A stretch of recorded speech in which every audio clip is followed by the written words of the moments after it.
Dabur Q1 results. शुद्ध मुनाफा 3.52% बढ़कर हुआ 456.61 करोड़ रुपए। रेवेन्यू में दिखा 11% का उछाल। डाबर इंडिया ने वित्त वर्ष 24 की पहली तिमाही के लिए 456.61 करोड़ रुपए का कंसोलिडेटेड शुद्ध मुनाफा दर्ज किया। पिछले वित्तीय साल पहले की पहली तिमाही में कंपनी का मुनाफा 441.06 करोड़ रुपए रहा, जबकि तिमाही आधार पर कंपनी का मुनाफा पिछली तिमाही के 292.76 करोड़ रुपए से 55.9% ज्यादा रहा। Dabur Q1 results. Dabur India limited ने 3 अगस्त को वित्त वर्ष 24 की पहली तिमाही के लिए 456.61 करोड़ रुपए का कंसोलिडेटेड शुद्ध मुनाफा दर्ज किया। एक साल पहले की पहली तिमाही में कंपनी का मुनाफा 441.06 करोड़ रुपए रहा।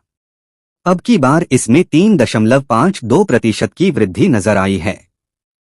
कंपनी का मुनाफा पिछली तिमाही के 292.76 करोड़ रुपए से 55.9% ज्यादा रहा।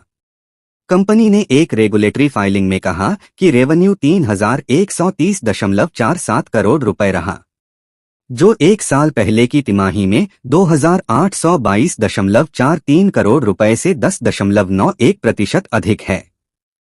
वहीं तिमाही आधार पर रेवेन्यू में 16.9% की वृद्धि हुई है। पहली तिमाही में कंपनी का एबिटा से 11.2% की वृद्धि के साथ 604.7 करोड़ रुपए रहा, जबकि एबिटा मार्जिन एक साल पहले की अवधि के समान 19.3% रही। बड़ी बाजार हिस्सेदारी। डाबर इंडिया के मुख्य कार्यकारी अधिकारी मोहित मल्होत्रा, चीफ एग्जीक्यूटिव ऑफिसर मोहित मल्होत्रा ने कहा, हम अपने ब्रांडों के साथ मजबूत उपभोक्ता जुड़ाव देखना जारी रख रहे हैं, जिससे हमें बाजार में काफी आगे बढ़ने में मदद मिलती है। इससे हमें 90% पोर्टफोलियो में बाजार हिस्सेदारी बढ़ाने में मदद मिलती है। मुद्रास्फीति में नरमी के साथ हमने देखा है कि हमारी रूरल ग्रोथ 3 तिमाहियों के बाद हाई सिंगल डिजिट में वापस आ गई है। कंपनी ने एक प्रेस विज्ञप्ति में कहा, डाबर के अंतर्राष्ट्रीय कारोबार में कांस्टेंट करेंसी के संदर्भ में 20.6% की वृद्धि दर्ज की गई है। किस सेगमेंट में कितने बीपीएस की हुई बढ़त? कंपनी के प्रमुख खांसी और जुकाम ब्रांड हनीटस की बढ़ती मांग के कारण डाबर के ओटीसी कारोबार ने तिमाही के दौरान 24.3% की वृद्धि दर्ज की। डाइजेस्टिव कारोबार 14.3% बढ़ा, जबकि होम केयर व्यवसाय ने 14.5% की छलांग लगाई। तिमाही के दौरान ओरल केयर पोर्टफोलियो में 12.7% की वृद्धि हुई, जबकि हेयर केयर पोर्टफोलियो में लगभग 10% की वृद्धि दर्ज की गई।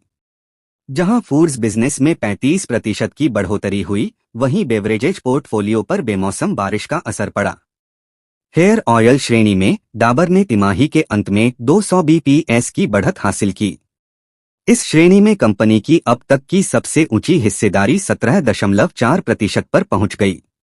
डाबर रेड पेस्ट ने 50 बीपीएस बाजार हिस्सेदारी हासिल की, जिससे कुल टूथपेस्ट बाजार हिस्सेदारी 16.9% हो गई। ओडोमोस ने 340 बीपीएस की बढ़त हासिल की, जिससे मच्छर प्रतिरोधी श्रेणी में कंपनी की हिस्सेदारी 58.9% हो गई। डाबर ने च्यवनप्राश बाजार हिस्सेदारी में 320 बीपीएस की बढ़त दर्ज की।